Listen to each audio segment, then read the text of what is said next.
नमस्कार। मैं रुचि देव। चलिए सुनते हैं आज की ये कहानी। एक ईश्वर का बहुत बड़ा भक्त था। वो सच्चे दिल से ईश्वर की आराधना करता था।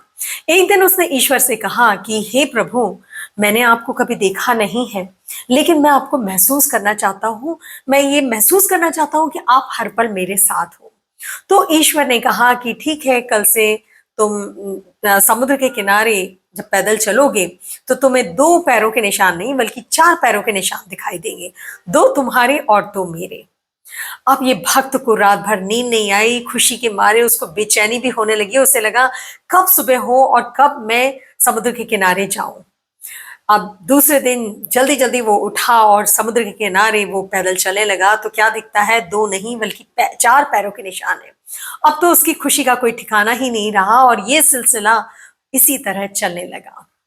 कुछ समय बाद एक दिन अचानक ही उसको बिजनेस में जबरदस्त नुकसान हुआ और वो सीधे सड़क पर आ गया।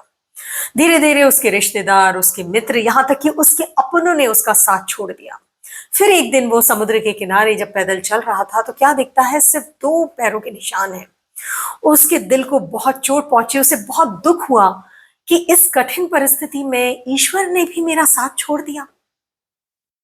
लेकिन उसने हिम्मत नहीं हारी। वो मेहनत करता रहा, लगा रहा, डटा रहा और एक दिन उसका बिजनेस फिर से चमकने लगा।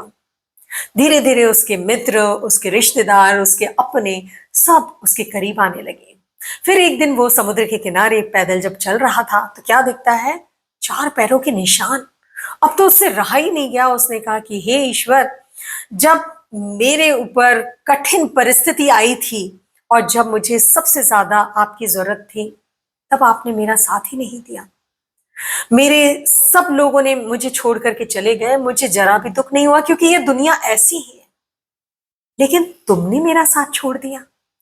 तो ईश्वर ने कहा कि तुम भला ये कैसे सोच सकते हो कि मैं तुम्हारा साथ छोड़ सकता हूं। मैं तो हर पल तुम्हारे साथ था। वो दो पैरों के निशान वो तुम्हारे नहीं बल्कि वो मेरे थे।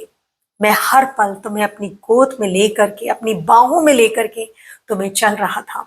लेकिन जैसे ही तुम्हारा कठिन समय चला गया, तुम्हारा अच्छा समय आ गया, मैंने तुम्हें नीचे उतार दिया। तो सही है दोस्तों, हम हमेशा बहुत ही जल्दी ईश्वर को ब्लेम करने लग जाते हैं। हमें ईश्वर को चमत्कारों में नहीं बल्कि उनकी अदृश्य कृपा में उन्हें खोजना चाहिए। आपने महसूस किया होगा जब आपके जीवन में कठिन परिस्थिति आती है और आप कुछ गलत करने पहुंचते हैं, तो अचानक से कोई आवाज आती है, रुक जाओ, या आपको वो गलत काम करने से रोकती है। वो आवाज भला किसकी है? जब आपको लगता है कि मुझे गिव अप कर देना है, मुझे पूरी तरह से अब सब कुछ छोड़ देना है, तब आप के अंदर से एक आवाज आती है कि नहीं, मेहनत करो, डटे रहो, एक दिन जीत जरूर तुम्हारी होगी, हौसला रखो। जब बच्चे के स्कूल के फीस देने के पैसे नहीं होते हैं, तब अचानक से कोई एक आ जाता है और बच्चे की फीस पे हो जाती है। जब आप सख्त बीमार होते हो और पैसे नहीं होते, लेकिन एक कोई भला मानस आकर के आपका इलाज करवा के चला जाता है, तो वो कौन है? बस वही तो है ईश्वर की अदृश्य कृपा।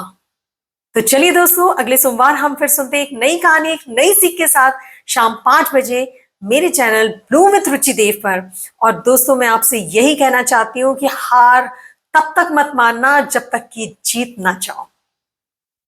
नमस्कार, धन्यवाद।